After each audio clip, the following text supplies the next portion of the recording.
ഇന്ത്യയുടെ 75ാമത് റിപ്പബ്ലിക് ദിനം നമ്മളെല്ലാവരും വളരെയധികം ആനന്ദത്തോടെ ആഘോഷിക്കുന്ന അവസരത്തിൽ കഴിഞ്ഞ 75 വർഷങ്ങൾ ഭാരതം നേടിയ വികസനം നമ്മയെല്ലാം വളരെയധികം സന്തോഷിപ്പിക്കുന്നുണ്ട്.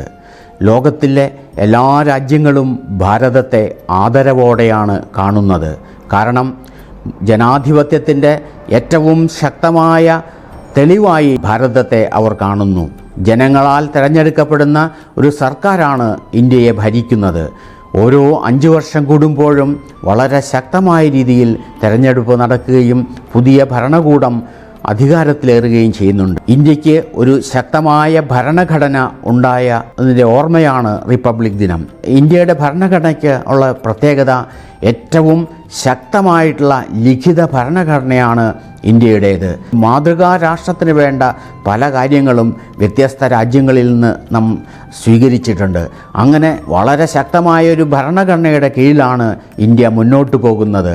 അതിലേറ്റവും പ്രധാനപ്പെട്ടത് മതേതരത്വവും ജനാധിപത്യവുമാണ്. പക്ഷേ ഇന്ന് ഈ റിപ്പബ്ലിക് ദിനത്തിൽ നാം വളരെ ആശങ്കയോടെ കാണുന്നത് മതേതരത്വമെന്ന നമ്മുടെ ഏറ്റവും മഹത്തായ ആ ഒരു സങ്കല്പത്തിന് മുറിവേൽക്കുന്ന കാഴ്ച വളരെയധികം സങ്കടപ്പെടുത്തുന്നുണ്ട്. ഇന്ത്യയുടെ ഓരോ സംസ്ഥാനങ്ങളും ഈ രാജ്യത്തിൻ്റെ അവിഭാജ്യ ഘടകമാണ്. പക്ഷേ ചില സംസ്ഥാനങ്ങളിൽ മതത്തിൻ്റെ പേരിൽ കലാപങ്ങൾ നടക്കുന്നു ഭരണകൂടത്തിൻ്റെ മൗനാനുവാദത്തോടെയാണെന്ന് നാം അറിയുന്നു. മണിപ്പൂരിൽ നടന്ന വംശഹത്യ നമ്മെ എല്ലാവരെയും വേദനിപ്പിക്കുന്നു. കാരണം ഭരണകൂടത്തിന് വേണമെങ്കിൽ അതില്ലാതാക്കാൻ കഴിയുമായിരുന്നെങ്കിലും ആയിരക്കണക്കിന് ആളുകൾ അവിടെ കലാപത്തിന് ഇരയായി തീർന്നിട്ടുണ്ട്.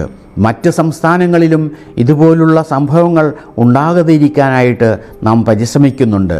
നമ്മൾ വളരെ സഹിഷ്ണുതയോടെയാണ് ജീവിക്കുന്നത്. പരസ്പര സ്നേഹവും സാഹോദര്യവും നാം പുലർത്തുന്നുണ്ട്.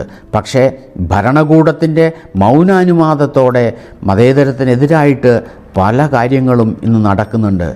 ഒരു ജനത, ഒരു മതം, ഒരു ദേശീയത, ഒരു സംസ്കാരമെന്ന കാഴ്ചപ്പാട് തന്നെ തെറ്റാണ്.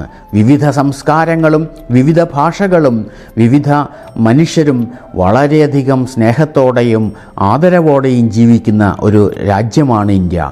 ആ വൈവിധ്യമാണ് രാജ്യത്തിൻ്റെ ഏറ്റവും മഹത്തായ സംഭാവന. ലോകത്തിന് മുമ്പിൽ ഈ വൈവിധ്യത്തിലും നമ്മൾ ഒരു ജനതയായി, ഒരു രാഷ്ട്രമായി ലോകത്തിന് മുമ്പിൽ മാതൃകാ രാഷ്ട്രമായി നിലകൊള്ളുന്നു. പക്ഷേ ഇതിനെതിരായി നടക്കുന്ന കാര്യങ്ങൾ നമ്മൾ ഒരു കാരണവശാലും അവഗണിക്കുവാൻ പാടില്ല. മതേതരത്വം ഒരു കാരണവശാലും നഷ്ടപ്പെടുത്തുവാൻ പാടില്ല. മതേതരത്തിന് വേണ്ടി നാം വളരെയധികം ശ്രദ്ധയോടെ പ്രവർത്തിക്കേണ്ടിയിരിക്കുന്നു. ഇന്ത്യക്ക് സ്വാതന്ത്ര്യം നേടുന്നതിന് വേണ്ടി ആയിരക്കണക്കിന് ആളുകൾ ജീവത്യാഗം ചെയ്ത മണ്ണാണിത്. അതുപോലെ ജവഹർലാൽ നെഹ്റുവും മഹാത്മജിയും വിഭാവന ചെയ്ത ജനാധിപത്യ മതേതര രാഷ്ട്രത്തിന് ഒരു കാരണവശാലും മങ്ങലേൽക്കരുത്. കാരണം അവരുടെ സ്വപ്നങ്ങളാണ് ഭാവി ഭാരതത്തിൻ്റെ ശക്തി. അവരുടെ സ്വപ്നം സാക്ഷാത്കരിക്കാനാണ് നാം ശ്രമിക്കേണ്ടത്. ഈ ഇരുട്ട് മാറി ഒരു വെളിച്ചമുണ്ടാകുമെന്ന് നമ്മൾക്ക് നല്ല പ്രതീക്ഷയുണ്ട്. ജനാധിപത്യവും മതേതരത്വവും ഒരു കാരണവശാലും നഷ്ടപ്പെടാതിരിക്കാൻ നാം ജാഗ്രതയോടെ പ്രവർത്തിക്കണം. ഈ റിപ്പബ്ലിക് ദിനം അങ്ങനെ ഒരു മഹത്തായ സന്ദേശം കൂടി നമുക്ക് തരുന്നുണ്ട്. വളരെയധികം ഉത്തരവാദിത്തമുണ്ട്. ഈ രാജ്യത്തെ എല്ലാ മനുഷ്യരും വളരെയധികം സ്നേഹത്തോടെ സൗഹാർദ്ദത്തോടെ പെരുമാറുന്ന ഒരു ഭാവി ഭാരതം നമുക്ക് സ്വപ്നം കാണാം. ഇത്രയും പറഞ്ഞുകൊണ്ട് ഈ റിപ്പബ്ലിക് ദിനത്തിന് എല്ലാവർക്കും നല്ലത് വരട്ടെ എന്ന് ആശംസിച്ചുകൊണ്ട് നിർത്തുന്നു.